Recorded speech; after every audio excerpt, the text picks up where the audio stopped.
I'm a 16-year-old student. We teens love having fun and doing fun things.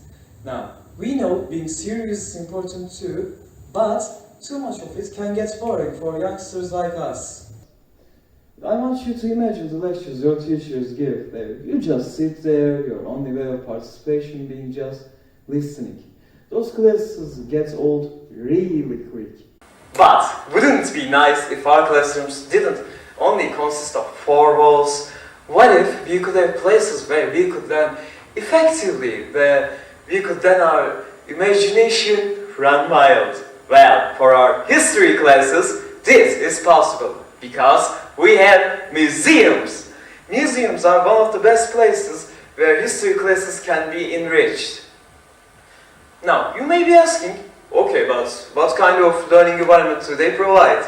Well, museums work as students work effectively with alternative ways of learning and make our learning more stronger with real-life historical objects.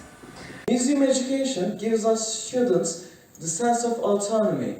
It allows us to connect with our past. And it allows us to expand, develop our imaginational, observational, creative skills, as well as giving us a sense of reasoning and appreciation.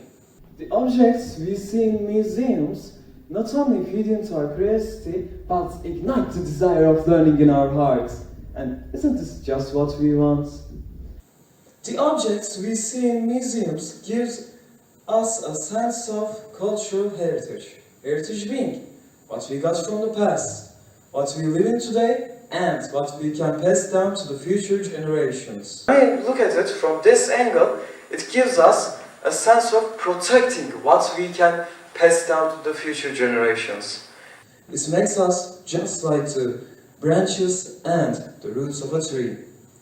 Now, I will give you some examples of activities we can do in museum education that will make it even more fun.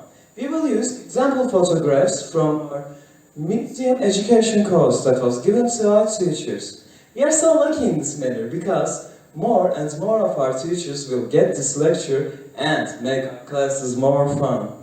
The first of these activities, which you can practice in your classrooms, is called Me-Museum. For the preparation of this activity, students are asked to bring objects that hold value to them to their classes. Before these items are registered to the Me-Museum, their inventory record documents need to be filled, which we will provide an example of it in our own documents. In this document, students need to answer some questions about the object.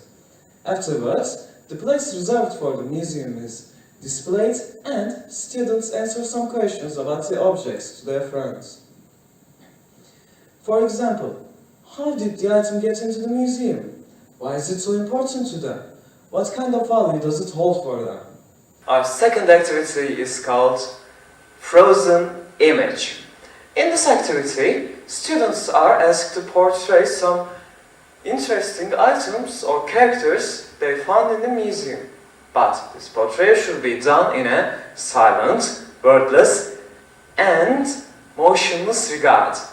Our third and final activity is called Search and Find.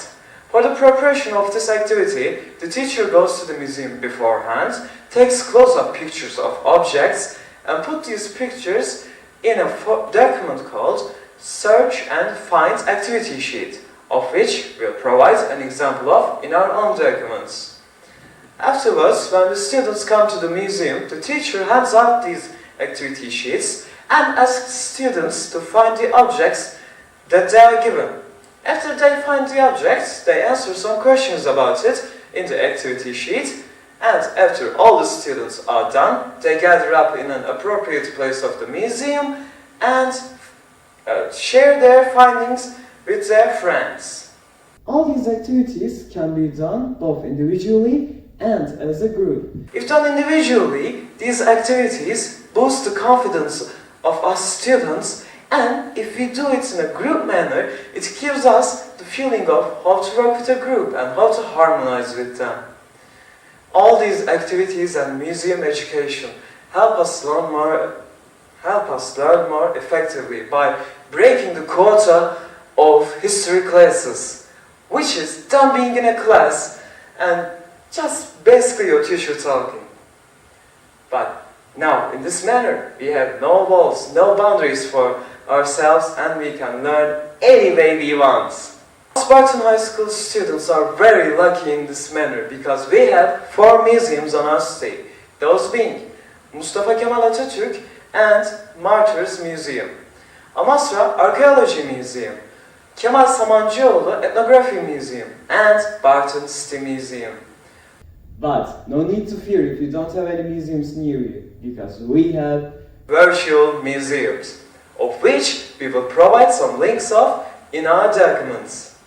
With all of these, we can make learning history more fun, and that's what we should focus on. Just like Alfred Mercier once said, "What we learn with pleasure, we never forget." Thanks for listening.